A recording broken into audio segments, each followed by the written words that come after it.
Yeah, and this game is, this is the Tecmo. I don't know. They really need to return to this series and kind of go back to its roots, because like right now, horror is dead in the water with everything turning into walk-in simulators. And I've said this in multiple videos before.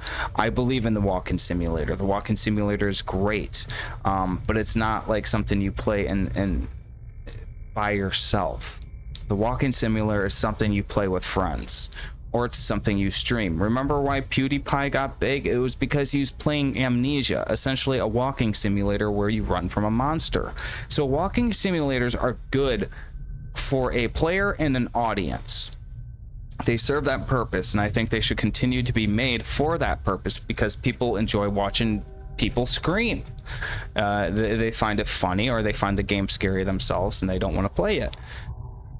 So like I said, I kind of have an issue with walking simulators though, because objectively speaking, like I remember in the past I was playing walking simulators when they're first coming out, and I was like, these are cool at first, but then like after the third time, like, this is lame. But it took me a number of years to realize that the purpose for them, what you can definitely use them for, is for streaming, or if you have friends around you. It's a game, because like the very first time I played PT, I had no idea it was a Silent Hill game. I played through it and I was like, that was cool. And then my brother and his friend were over one night, and they were just playing around with the PlayStation. He's like, what's PT? I'm like, that's Silent Hill 2. Or Silent Hills, I mean. He's like, oh, let's load it up. So we loaded it up. And my brother's, he's a semi-fan of horror. Not nearly as big as I am. But his friend hated horror.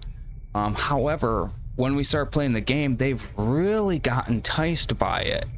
Whereas when I played it alone, it was just like, yeah, this is okay, I guess. It is scary, but like once you have a group of people watching you, then it becomes something. So that's like the purpose of walking simulators from my perspective. They're not standalone play by yourself games. I mean, you can, but I think it's better to stream them. Honestly, every time I have a walk-in simulator, I stream it. I don't play them by myself anymore. I think they're a waste of time to play by yourself. Absolutely a waste of time. But they have a great purpose in the sense of creating something for an audience. Because that's how PewDiePie got famous. If PewDiePie was playing any other game than a horror-oriented walking sim, he wouldn't have become huge, and streaming wouldn't have became a thing. He's the one who made streaming. He's the one who put it on the market. Okay, he didn't literally make it, but he's the one who put it on the market. And if he had been playing like Street Fighter, Final Fantasy, Metal Gear Solid, if he had been playing any of those games, he would not have blown up the way he did. What made him blow up was the fact that he got out there, and yeah, he's this handsome guy, and so people are kind of naturally attracted to that. Guys and girls, I mean, and all sorts of different people. He's charismatic, he's funny, he's goofy, he's foreign. Not everywhere he's foreign, but to us he's foreign. He's like Swedish or something. It's the fact that he's getting out there, recording himself, screaming, swearing, almost on the verge of tears, and people fucking eat it up. They just eat it up, and that's why I like playing walking sims. Because I want people to see me scream. I do. I mean, it's part of it.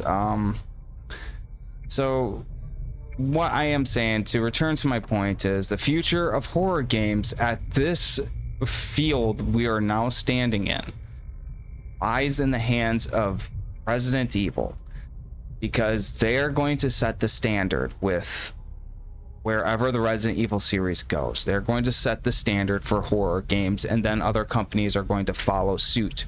When PT released, that was Konami setting the standard for horror games. So what happens next? You get Resident Evil 7, but they incorporate gunplay into it and things like that. So PT originally set the standard for horror games within the year of the 2015 to 2020s, and now we're getting at a point to where it's like we need another game or example to go out there and set the standard for horror games. And I believe all of this lies within Capcom. This all lies in the hands of probably Resident Evil 9. I think that's where this all lies right now. You know, and is Capcom going to repeat the same formula with 7 and 8? Are they going to repeat the same formula with 2 and 3 remake? Who knows? But I think for sure, without the shred of a doubt, Capcom is going to set the new standard for horror games, and that's why I'm concerned about Resident Evil 9. I hope it's good, and I hope it tries something new so we can get a new standard for horror games and go beyond the walking sim. Like I said, I think walking sims serve a purpose for streaming only, especially story-driven, narrative-styled games. Those are great for streaming, in my honest opinion. Those are beautiful for streaming because some people want to see a story unfold, but not have to play the game. So I think Capcom is going to set the next standard for how horror games are going to be approached and made for like the next 10 years. Unless they repeat the same formula, which I'm kind of dreading, because if they do, then guess what? It's just going to be walking sim after walking sim after walking sim. People need to register this. Honestly, survival horror fans need to register this, because games like the Callisto Protocol, games like Dead Space Remake, these were not big enough to catch the eye of other developers and be like, hey, we have to make games this way. This is how we have to do it. Even though Callisto Protocol and Dead Space were following after the footsteps of Resident Evil 4. So what I think is going to happen is Capcom's going to probably either try the Resident Evil 4 formula or something new. I think what they're going to do, and I'm a little bit skeptical towards this opinion of mine, I think they're going to try, again, the first person perspective, but they're going to put something in there that they didn't last time. And if they try the third person perspective, Resident Evil styled gameplay, again, dude, you got to do something different this time around. You really do. So other companies see it and follow suit, because that's what happened with PT. They saw it and they followed suit and started making walking sims, and now we're at a point where it's just like the market has been dried out because of walking sims, and the most we can do is have another game set the standard. And the only juggernaut big enough to do that is Capcom. Team Blooper's not going to do it with Silent Hill. So in my honest opinion, for AAA developers, the future of horror in the mainstream sense for video games lies within the hands of Capcom and Resident Evil 9. Because that's where we're in 2024. We've got a new election coming up soon, new president, new change of government, perhaps new change of the way we fucking do things. So there's going to be changes all across the board, and I don't care about any of that stuff. I'm just saying, when it comes to the future of survival horror, the standard is going to be set by Resident Evil 9. It's going to be set by Capcom, and from that point on, we're going to have the new trend of survival horror games, and this is how we're going to work with them. So I hope Capcom has been working on something, which they have been for the last 7 years. So I've got a lot of hope stored into this. I don't think they're going to fuck it up, but I definitely want them to do something new. Now, if they do something stupid, which is going to make me hate them, and I'm only saying this because I know VR is on the market, if they do something with VR, we're just going to have to fucking forget about everything and return to the goddamn walking sims, because that's all we're going to have left. Because VR related material is just going to continue to create a style of games that is already VR oriented. Walking sims, first person view. It is basically VR, but with a controller. So I hope that they don't incorporate any virtual reality element to it. Somehow I feel that there's a small, but actually not so small chance that could happen. We're going to pray not, though. Anyways, I was getting into that subject because Tecmo needs to go back to working on Fatal Frame, because like I said, Team Bloopers, I don't think Team Bloopers is going to pull it off with Silent Hill 2. I just don't. I know a lot of people are at a point where they're like, hey, Team Bloopers listening to us, and they certainly are, but it sounds like they are, but the more I look at pictures and videos of Silent Hill 2 and that part where he's walking through the corridor, I'm not trying to sound negative, but it's like you reap what you sow. Man, Silent Hill has never been that blatant about things. Silent Hill has always been vague and mysterious, okay? There was a hole here. It's gone now. Okay, you know, what's that mean? You don't know. And that's kind of the idea where I'm going with this, where it's just like plainly telling you things. So next thing you know, he walks down into a new room, and a speaker comes on, you know, from an intercom, and it's like, James, you murdered your wife. You murdered your wife. Like literally, like it's going to, I think it's going to blow the lid on the storyline. And I think more than anything, it's going to be a walking sim in the third person perspective with a little bit of gunplay and violence to compensate for all the boring parts. I don't have a whole lot of faith in it. I think it'll be milquetoast and mediocre at best. Maybe a little bit more enjoyable than their previous games, but it's not going to save Silent Hill. I think Silent Hill is dead in the water. I think it's done and over with.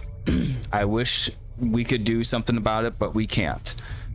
What I can say, though, is that Fatal Frame, if Fatal Frame made a comeback, which it hasn't, Fatal Frame has just continues to, they continue to create the series, to create the franchise, and they've been loyal about it. That's the one thing you can say about Tecmo and Fatal Frame. They haven't been like these other companies where they stab their fans in the back or do something they don't like. They've been pretty much loyal to Fatal Frame. You know, they've never really pissed off the fans or anything, you know, but they haven't been pumping out the game changers that I think people want, and they haven't been pumping out the games that just like restart the series like the Frankenstein monster. They put out these games that are just, you know, loyal contributions to the fans, but not enough to restart the series and create another juggernaut of survival horror. And I wish they would do that. You know, I wish they would just drop another Fatal Frame title. Don't focus on putting it on the Wii or any weird VR things or any fancy things Nintendo does. Just drop the next Fatal Frame game. Be like, dude, we're changing this. We're making it fucking scarier than the last time. We're going back to our roots and just making it more like Fatal Frame 2 and Fatal Frame 1. And we're focusing on, you know, maybe this sort of new element to it. And then, boom, we've got another massive juggernaut of survival horror resurrected from the dead. And that would start setting standards for other survival horror games. Because if the AAA guys don't pull this off, it's just gonna be the indie guys.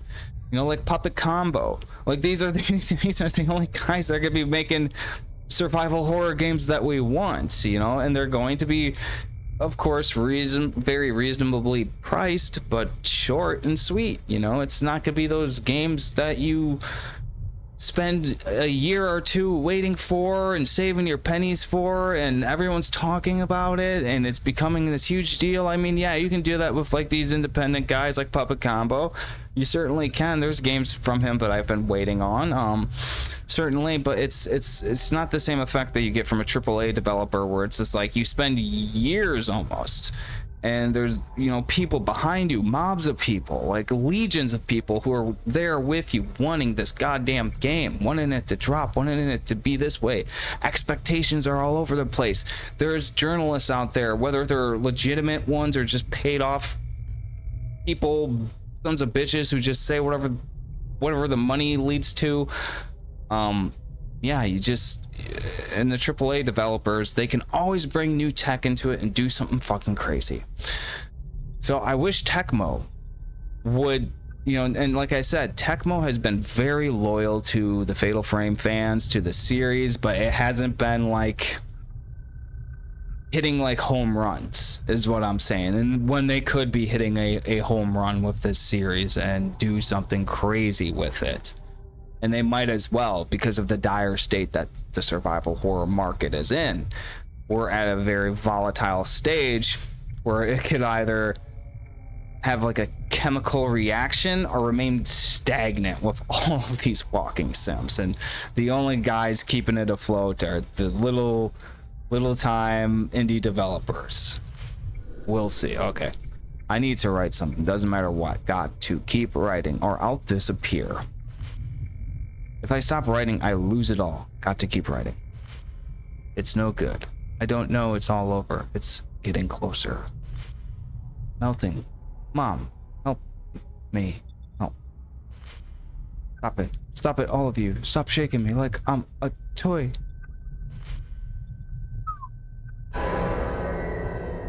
Ooh. Another series that could rejuvenate survival horror if they picked it up.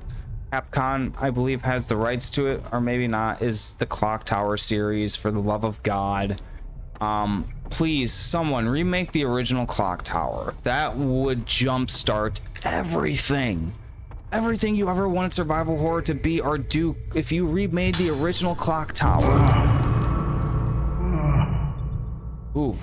The one for the Super Famicom or Super Nintendo, whatever you want to call it. If you remade that, dude, I think it's a very choice matter to make that decision to remake the original Clock Tower. Do you know why? Because no one knows about it. Especially when it was only released in Japan. That's how you bring awareness to it. And a remake of the original Clock Tower would be scary as hell. People would fucking love it. And I don't know why no one has even really thought about it. I mean, there was one guy. He is the developer of the Remothered series. He was originally remaking Clock Tower through RPG Maker of all platforms, but he was doing a really good job with it, and he eventually got noticed and got picked up by a AAA company, and then he just scrapped it and he started working on the Remothered series, which is, I mean, I never played any of them, but I can tell you it's like, it's just not like the type of game that I really would invest a whole lot of time into. It doesn't seem scary. He had an idea going with the Clock Tower remake that he was doing, but I think, you know, he got in the pockets of these developers, and they start shooting these ideas at him and start saying, okay, now you got to go with it. You know, now you got to make our game, and this is how we want it. So yeah, seriously, again, I've said this multiple times too. It's money for the Dinah Hall. Handwriting on the old sign is hardly legible. You know, like, I have this hard on for wanting Square Enix to pick up games and remake them, you know, to pick up other series. I just think Square Enix would always put a unique blend on things. Again, like I've said this of Alice, the Alice series. I've said this even of Silent Hill. If Square Enix remade Silent Hill, and again, I'm gonna say it with Clock Tower, these would be just the most obscure and bizarre contributions that I think people would love. You know, I think people would fucking love it. And, you know, if they remade Clock Tower or even the original Silent Hill, you know, they would add some sort of RPG element to it that would make outsiders more invested in it. You know, like, you know, people who typically don't play survival horror games and they play RPGs and stuff like that. All signed with masks, like the ones that appeared in the photo. Wait, is one of the masks missing? No. What I'm saying is it would bring outsiders into these games. Like Capcom did something different with Resident Evil 8, and my brother went out and bought it, and my brother's an RPG guy. He's a Metal Gear Solid guy. He's never really been into Resident Evil, but he went out and bought Resident Evil 8 because it did something that drew him in. I'm sure it did that with plenty of other gamers out there. But here's the thing I do know that Capcom is doing with Resident Evil 9, which has me a little concerned, is they're... I think this is just a leak too, but they're apparently making it open world.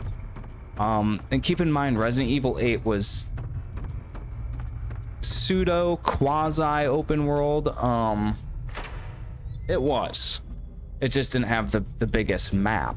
But they did it right. I really liked the idea behind Resident Evil 8, and that was one of the reasons why I liked it so much, because it was open world. Now if they do that again and they implement it the same way as last time, then I think they're going in the right direction. But one thing I'm hearing about video games and why video games in general are not having a good enough market anymore is because developers keep making open world games and people don't have the time to invest in them. That is part of the problem. You know, red spirit stones can be used to increase the power of the lenses. Select camera obscura or spirit stone flashlight from the menu screen, then enhancements, and choose the lens you want to upgrade. Yeah, it's becoming an issue for gamers. And it's becoming an issue for developers, is because the time you have to put into an open world game. Like, listen, the problem with it is, like, an open world game is trying to simulate the real world. It's trying to simulate life, but you have to live your own life. You know, keep that in mind. So it's like, no, not every game needs to be open world. You can have so much more out of a game without it being open world. It's just straightforward standalone game. And it literally is part of the problem. Part of the reason I don't play a lot of games out there is because they're open world. I'm not gonna lie to you. Like what's that one, Starfield, or that one that Bethesda recently made? Yeah, I won't play it because it's open world. And there's so many games out there that I just won't play because they're too time consuming with this open world shit.